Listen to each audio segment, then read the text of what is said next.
അച്ഛനെന്ന നിലയ്ക്ക് എൻ്റെ കുട്ടികൾ രണ്ടുപേരും ഡോക്ടേഴ്സാണ്. അവർ ഡോക്ടേഴ്സ് ആകാനുള്ള പ്രധാനപ്പെട്ട കാരണം എൻ്റെ വൈഫ് തന്നെയാണ്. എൻ്റെ വൈഫിൻ്റെ കമ്മിറ്റ്മെൻ്റ് ആണ്. ഞാനൊക്കെ ഈ സിനിമയിൽ ഓടി നടക്കുന്ന ആ സമയത്ത് പോലും കുട്ടികളുടെ വിദ്യാഭ്യാസത്തിൻ്റെ കാര്യത്തിൽ മാക്സിമം ശ്രദ്ധ എടുത്തിട്ടുള്ളത് എൻ്റെ വൈഫ് തന്നെയാണ്. അപ്പോൾ വൈഫ് എൻ്റെ കാര്യങ്ങളെല്ലാം, വീട്ടുകാര്യങ്ങളെല്ലാം ഒരു ഗൃഹനാഥൻ്റെ ഡ്യൂട്ടി കൂടി ഏറ്റെടുത്തിരുന്ന ആ ഒരു സാഹചര്യം ഉണ്ടായിരുന്നു. അപ്പോൾ അതുകൊണ്ട് എന്നെ സംബന്ധിച്ചിടത്തോളം ഇപ്പോൾ ഒരു വലിയ ലോസ് എന്ന് എനിക്ക് തോന്നാൻ കാരണം വീട്ടിൽ ഗൃഹനാഥയായിരുന്നു യഥാർത്ഥത്തിൽ ഗൃഹനാഥൻ. എല്ലാ കാര്യങ്ങളും എൻ്റെ ആബ്സെൻസിൽ കുട്ടികളുടെ കാര്യം എല്ലാം നോക്കിയിട്ടുള്ള, അവരുടെ വിദ്യാഭ്യാസത്തിൻ്റെ കാര്യത്തിലായിക്കോട്ടെ, ബാക്കിയുള്ള എൻ്റെ കാര്യങ്ങളായിക്കോട്ടെ, എൻ്റെ ഇപ്പം ബാങ്കിൻ്റെ കാര്യങ്ങൾ പോലും അതിൻ്റെ കാര്യങ്ങളൊക്കെ നോക്കാൻ ഒഫീഷ്യലായിട്ടുള്ളൊരു വലിയ പോസ്റ്റിൽ കഴിയുന്ന ഒരാളാണ്. അപ്പോൾ ഫ്രീ ടൈം കിട്ടുക എന്നുള്ളത് പ്രാക്ടിക്കലി അത് വളരെ ബുദ്ധിമുട്ടാണ്. ആ സമയക്കുറവിനിടയിലും എല്ലാ കാര്യങ്ങളും മാനേജ് ചെയ്തിരുന്ന ഒരു വ്യക്തി എന്ന നിലയിൽ എനിക്ക് തീർച്ചയായിട്ടും അത് വലിയ ലോസായിട്ട് എനിക്ക് തോന്നുന്നു. അപ്പോൾ ആ കുട്ടികൾ രണ്ടുപേരും ഡോക്ടേഴ്സ് ആയതിൽ ഞാൻ ഹാപ്പിയാണ്, ഞാൻ പ്രൗഡാണ്. അവർ സോഷ്യലി കമ്മിറ്റഡ് ആയിട്ടുള്ള ഡോക്ടേഴ്സാണ്.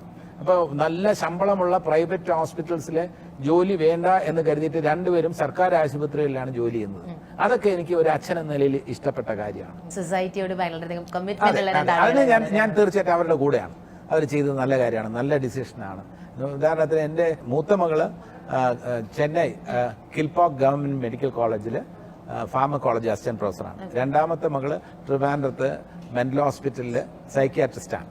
അപ്പൊ സൈക്യാട്രിസ്റ്റ് എന്ന് പറയുമ്പോൾ അറിയാലോ, പേഷ്യൻസുമായിട്ട് ഡീൽ ചെയ്യാന്നൊക്കെ പറയുന്നത് സാധാരണഗതിയിൽ അത് അല്പ പ്രയാസമുള്ള കാര്യമാണ്. പക്ഷെ ഇഷ്ടപ്പെട്ട് ചൂസ് ചെയ്ത് ഒരു നല്ല സൈക്യാട്രിസ്റ്റ് ആയിട്ട് വർക്ക് ചെയ്യുന്നു എന്ന് ഞാൻ കരുതുന്നു.